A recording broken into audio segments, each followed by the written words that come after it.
2 men, 13 multi-million-dollar businesses, 8 kids, 1 business coach radio show. It's the Thrivetime Business Coach Radio Show. Get ready to enter the Thrivetime Show. That's it. Arms away. We started from the bottom, now we're here. We started from the bottom, and we'll show you how to get here. Started from the bottom, now we're here. We started from the bottom, now we're here. All right, Thrive Nation, welcome back to another exciting edition of the Thrivetime Show on both your radio and podcast download. I am the former United States Small Business Administration Entrepreneur of the Year for the great state of Oklahoma. I have 5 incredible kids. I took algebra 3 times and my ACT 3 times. I did not graduate from college because the head of Oral Roberts University did not find the parody rap song that I put together to be as funny as I did. Thus, I was asked to leave the school before I wanted to leave, but I am glad that I exited. And years later, I was asked to come back and to help them lead their alumni marketing department in the great irony of life. So my career path doesn't make a whole lot of sense. Paul Hood's does make a lot of sense. He is a CPA. Paul, can you explain to the listeners a little bit about your educational background? You said it makes a lot of sense. Did you do that on purpose? Dollars and cents. Freudian Coin. slip. Wow. Clever guy. Yeah. Sorry, go ahead, Paul. Yeah, I appreciate that. I graduated. I actually graduated from Bartlesville High School back in '85. Prestigious. Yeah, I had the whole 4.0. You did? Yeah. Really? Went to, thought I could play football and I got a little scholarship to play football at Northeastern State over in Tahlequah. Cool. Yeah. And then decided I was tired of getting beat up and transferred to Oklahoma State and graduated from Oklahoma State in 1989. 3.9. Couldn't get that 4.0, but, all that really doesn't matter. That's the first time I've said my GPA, and until you get that first job. I'm bringing this up because a lot of people are saying I cannot become financially successful because I did not graduate with a degree with a 3.9 from a school. So I want to make sure we're getting this rightly divided as we're breaking down the 5 words of wisdom. We're teaching today how to become an automatic millionaire, okay? How to become an automatic millionaire. We're teaching that today, but I want to make sure you get this. I did not graduate with a degree. I took my ACT 3 times. I took algebra 3 times. Paul does have a degree. He's done very well academically, but he's also done well in the world of business, okay? So it's not mutually exclusive that you have to be great academically to become successful. So what we're going to do is we're going to break down 5 notable quotables from David Bach. And you might be saying, who's David Bach? It's David B-A-C-H. He wrote music, right? Is he a music guy? No, he Bach? actually is a 9-time New York Times bestselling author of a book called The Automatic Millionaire. That guy. Smart Women Finish Rich. He's been featured on Oprah and the Today Show and pretty much every show out there. He's a very, very successful person. So, Chuck, I'm going to have you read this first notable quotable from Mr. David Bach. Financial education needs to become a part of our national curriculum and scoring systems so that it's not just the rich kids that learn about money, it's all of us. Amen. Jason, you manage 3 of the Elephant in the Room men's grooming lounges. You are the super manager. I want to get your take on this. When you were going to high school or college, did they teach a whole lot of practical financial planning classes? So in high school, my senior year, I took a math and finance class. Got it. And I thought that would be a really good way to learn how to manage a checkbook, basic accounting. Practical stuff. The first thing we did the first day was our teacher set us up on a free Yahoo stock account so we could learn how to track stocks. And then the very next day for the entire semester, we watched the same Dave Ramsey video. Boom. Over and over. Are you being serious? Yeah.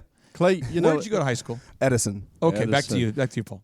Clay, what we live in the greatest country on the planet, and it's based on free enterprise. We do not, our education system, and I'm not slamming it, it's great, whatever. Slamming it. Yeah, you can slam it. I'll slam it, you can't slam it. But we teach people how to be a good technician, how to be a good accountant, how to be a good plumber, how to be good, whatever, DJ. We don't teach people the principles of creating wealth, to live and below your means, to leverage time, leverage people, how to scale. Those kind of things we don't teach, and that's what we teach at Hood CPAs. I have a huge pile on this real quick because I want someone to get this. Bring it. The reason why your college or high school professor cannot teach you financial planning Preach it. is because they are not financially planning themselves. And they don't know how. They don't know how. And if they were good at financial planning, they would not be at your high school working for $36,000 a year teaching a class on financial planning. And I gotta get this out there. We'll call you MC Slammer. Well, this is big though. I mean this. Recently, this is probably 6 months ago, I had one of my high school teachers reach out to me. A great guy. I am 37. I believe he's like 55. He reached out to me and he said, "Hey, I've never started a business before, but I am on the verge of one." This is the guy who taught me my small business and personal finance class. He said, "I've never started a business before, and I wanted to see if you could coach me." I hopped on the phone. I talked to the guy. I walked him through some things. He doesn't need ongoing coaching. He just needed to understand that his particular business idea was terrible. That happens. And so I steered him in the right direction. He might actually come out to a workshop. So it'll be kind of fun if we connect again. But he's a very, very good guy. He impacted my life quite a bit in a lot of positive ways. But he personally doesn't know anything about personal finance or about business, but he taught it because in school, you're allowed to teach courses that you're not qualified to teach because someone has to teach it. That's right. And if they ran around saying, "Hey, does anybody here actually have a lot of money saved?" They would not probably. They'd probably hear something like this. And so they need someone to teach the class, Chup. They have to have somebody teach the class. So there's got to be someone teaching, but it doesn't mean they know what they're talking about. Or you do what they did when I was in high school, which is a decade or so before Jason here, which is they just don't teach anything at all. I remember my junior year probably coming home and had a bank account and had some things going. I was working with my parents and asking my mom how to fill out a checkbook, and she's like, "They don't teach you this in school?" And I was like, "No, not even close." I remember I had as we get it, we're going to get back here into how to become an automatic millionaire, but I'm just setting the background, kind of setting the foundation for what the average person out there can relate to. Why it's not automatic already, right? I remember my senior year in Minnesota, if you have enough classes, enough credits, you can go to college early. So you can opt out of high school, still technically be a high school student, but you can spend your entire senior year going to college. And so I enrolled in St. Cloud State University, and I never really went to high school classes anymore. But I had one class I had to go to. I need like one more credit or something. And I got put in this wood shop class. And I am not kidding. The teacher would sit down in a room. It looked like a garage. And he's like, "He's from Minnesota." So, "All right, everybody, today we're going to be building some things, wood boxes." It's like a box that could shut that's wood. For Clay and other people who I know do not have mechanical skills, just try to get something done. Don't lose a finger. Now, I know some of you guys are smoking weed out there. I know a lot of you guys are smoking. I can smell it right now. And I gotta put it out there. I'm not. No, I'm serious. I'm not really gonna call you out. Anyway. So then he had a water bottle that he would sip on during the day, and we knew it was filled with vodka. And he would cold up there. Clay. Water doesn't make your face look like that when you take a sip. No, I'm serious. And he used to shiver. And he used to sit there and just sip on vodka, and people in the back would just be smoking pot. And this was my high school class. Don't run his gig. He had a great gig. Hey, Clay, I'm reading a book right now by a guy named Jim Stovall. You know Jim. Yeah. And Jim is actually a client of ours, and he is a man. I am so excited to work with him. But he's a book called Millionaire Map. Millionaire Map. Good book. Yeah. And one of the things he says in there is you got to check the fruit on the tree. You've got to say, if somebody's wanting to give you financial advice, then you need to say, "Well, show me your financial picture." If somebody's trying to give you marital advice, well, how long have you been married? Not that you've been married 6 or 7 times. That's not really good marital advice. You qualify. Each time it gets better. Every time it gets better. This next one is awesome. I've been bankrupt 7 times. I'm a financial expert. So much practice. But the principle is you check the fruit on the tree. And it's I have, and I'm not going to name names, but there's technical schools that have people that I know that are teaching entrepreneurship that have never owned a business. I don't understand. It's unbelievable. So again, notable quotable number 1: financial education needs to become part of our national curriculum and scoring system, so that it's not just the rich kids that learn about money. It's all of us. I agree. However, Mr. David Bach, you and I know it's not going to happen because the educational system is not going to change because of the bureaucracy. But notable quotable number 2, David Bach writes, "If you're in a hole, stop digging. If you're in a hole, stop digging.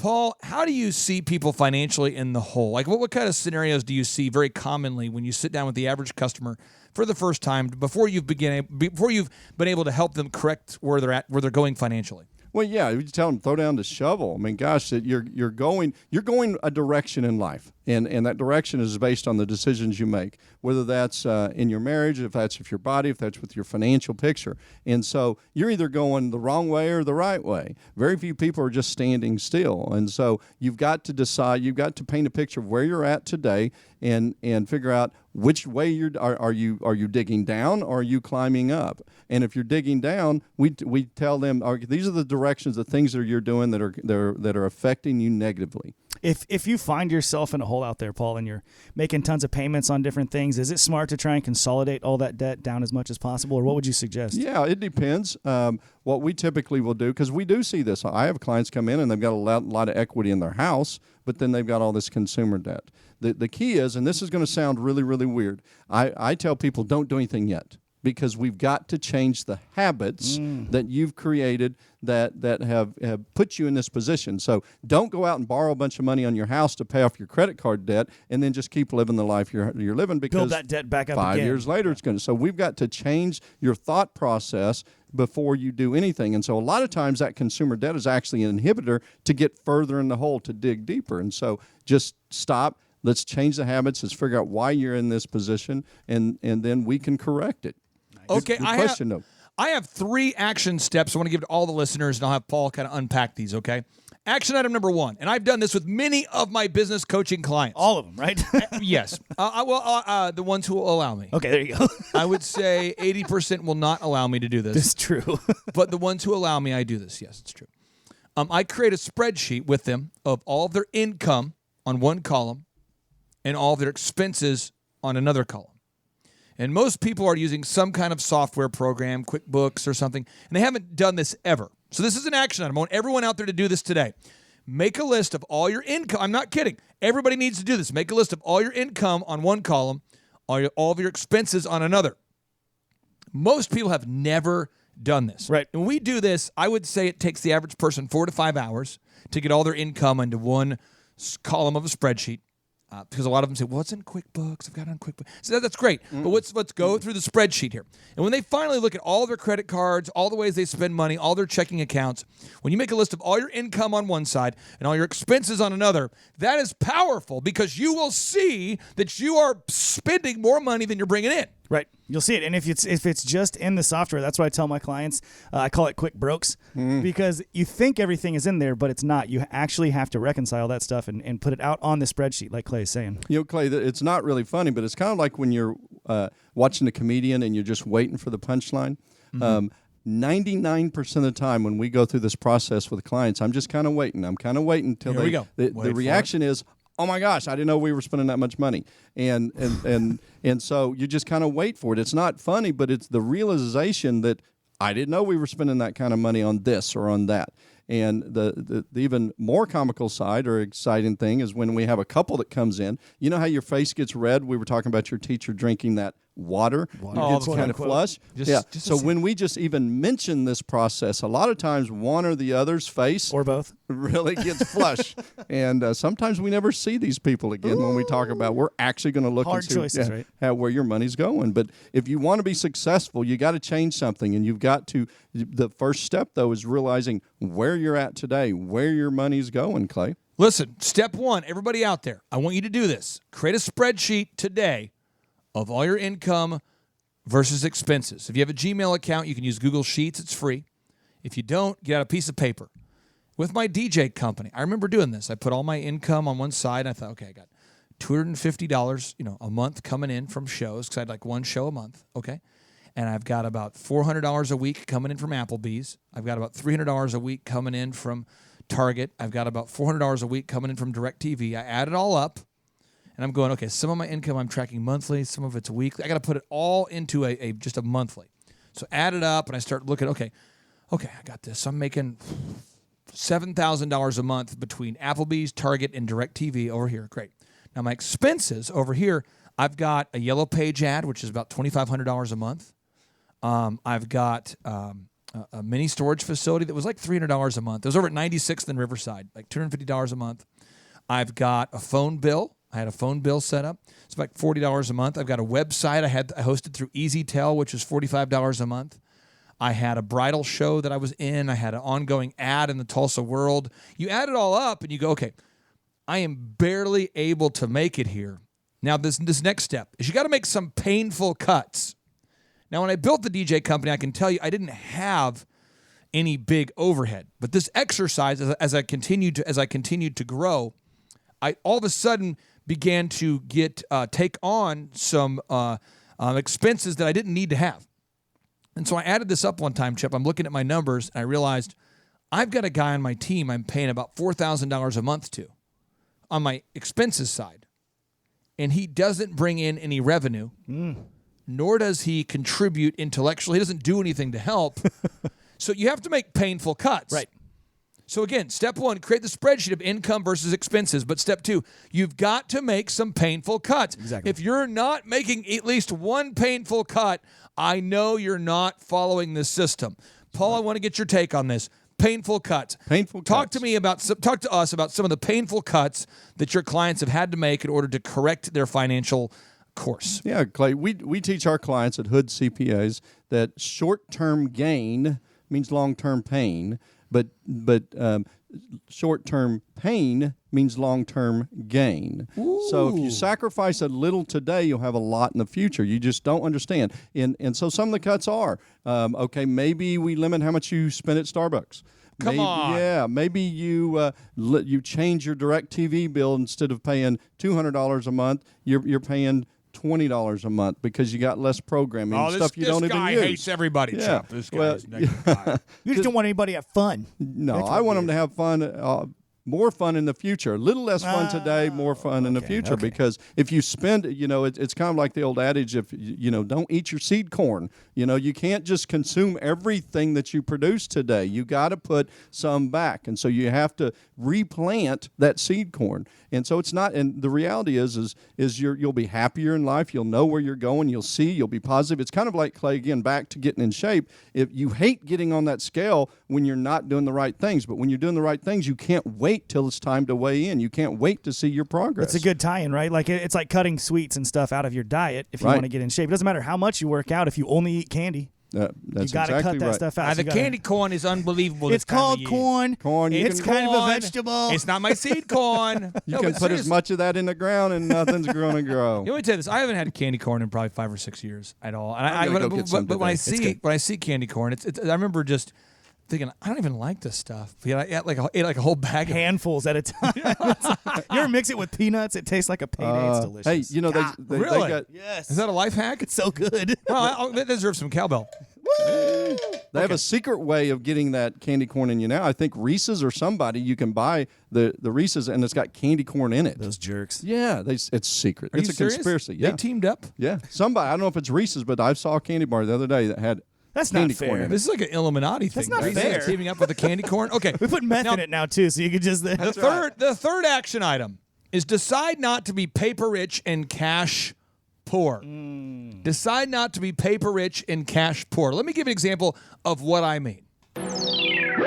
This just in. Years ago when I was doing real estate, there's a company called Fears & Clark, and my partner Fears was the broker, the real estate guru. My job was to just do the marketing. And I'll never forget, we would meet with guys who had huge mansions, very nice houses in Midtown at 111th and Sheridan or Memorial, huge houses. And one guy was a surgeon, very skilled surgeon. And apparently he had a stroke, and so he could no longer be a surgeon. And it happened like in his late 40s, and it was like just unexpected, boom. Now he's got a house that's almost entirely paid off, but he doesn't have access to income. Right. So he's got a $2 million house-ish paid off, almost entirely paid off, but he doesn't have any income. And he goes to the bank to try to get an equity line, and the bank will not let you do a home equity line, generally speaking, if you don't have any income. And so he had a house that's worth $2 million, but he can't afford the taxes on it. He can't afford the air conditioning. He can't afford so we went to his house, and it's like overgrown now. There's a lot of grass growing. Maintenance has been deferred, obviously, for years. It's starting to get bad. And I saw this situation over and over with people who own big commercial buildings, a big commercial building, but they can't afford to fix the air conditioning unit. Right. Paul, how do people become on paper rich but cash poor? Well, Clay, we talk to clients about what phase in life they're in. And when you're early age or before retirement, you're in the accumulation phase. And after retirement, it's the distribution phase. And real estate is a great asset for accumulating wealth, but it's not a good asset for creating distributions. And so what they do is whether it's out of pride or whatever, you can get assets, and you think they're assets, but really an asset is, and I won't pronounce, you give me a hard time about pronouncing her name. I'm going to have Sharon Leckler. It's always a question when I say her name. She talks about an asset is one that creates income. An asset is not your home. And so a lot of people think that. And I'm not a big proponent. Fine, have a big, nice home. Don't pay it off because that's not producing anything for you. You take those assets, that money that could be in that home, and put it into other real estate or other investments actually going to create an income stream for you so that accumulation process is you're accumulating equity in an asset that's going to produce income for you instead of accumulating equity in an asset that is not going to produce income for you. Chup, I think there's somebody out there who's going, wow, there's a lot I need to implement here. Yeah. But let's keep moving on to the next notable quotable. Notable quotable number 3. Before you can really start setting financial goals, you need to determine where you stand financially. Paul, where are most people at financially when you first meet them? Flat broke. I don't care how much money they bring. I know it's a gut punch. I'm sorry. Please forgive me. But it's the truth. I don't care if you make. We talked about several times about the income side of it. What's important is what's going out. I've had people sitting in my office that make $30,000 a year. I've had people sit in my office that make $1 million a year that are flat broke. They're spending more than what they're bringing in. And so it's again, back to exercise, weight. You got to step on the scale to see where you're at today to be able to set a goal for how we're going to get to where you want to go. So you have to paint that picture. We have to see where you're at today. And it's nothing to be embarrassed about because that's the norm. Unfortunately, that's the norm for you to come in and sit into my office at Hood CPAs, for us to go through your numbers and know you're not saving, you're not being diligent. And that's okay. That's where we come in. By default, Chup, I think it's easier to spend than it is to save. It is, and you won't know unless you do what Clay said a minute ago, that action item number 1. Create that spreadsheet of income versus expenses, and what's stopping you from doing it is that you haven't scheduled it yet. That's right. If you put it on your calendar and you make it a priority, you will do it, and you will realize that you need to make some changes.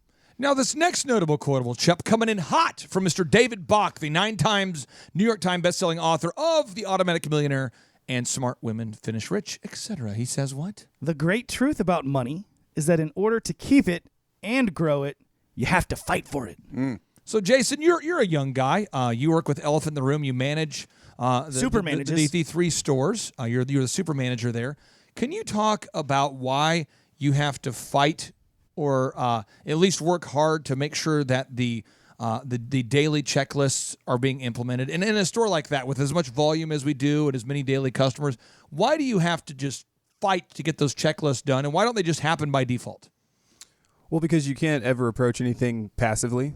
Like you have the idea, like the passive millionaire, somebody who thinks that they're going to just get money by doing, what's the guy's name? Ty Lopez. Oh, ClickFunnels. Right. Yeah. So Holy cow. what I found with management is you can't be a passive manager. Like we have checklists up within line of sight everywhere. And you would assume, hey, it's there, somebody's going to do it. But if you don't follow up on it, you're going to find that you got to check the checklist in 2 hours into the day when box A, B, and C should have already been checked. Everything should be spotless. It's not done. What are some of the things at the Elephant in the Room that every hour have to be done? I mean, there's hot towels and things like that. What are things that have to be done every day, ongoing, that would drift and that would not be done at the Elephant in the Room men's grooming lounge if you were not on it? Laundry, just to make sure we have towels ready to go. The hot towels, dry towels, sanitizing the bathroom and the shampoo room, just daily cleanliness, restocking the fridge so guys get free cold beverages when they come in. Like the to me, hiring is like there's like the daily what you're talking about there. I 100% agree. And then there's hiring. Like every day, do we not have somebody shadowing about every 1 or 2 days? Somebody interviewing every 1 or 2 days? Oh, for sure. Just keep them coming in. And why? so we always have a plan. And why would people occasionally leave? What kind of reasons have you heard that are realistic, that are good, non-nefarious reasons why people decide to move on? You just family reasons or finding a better opportunity. Moving out of town, right? Having a child, career.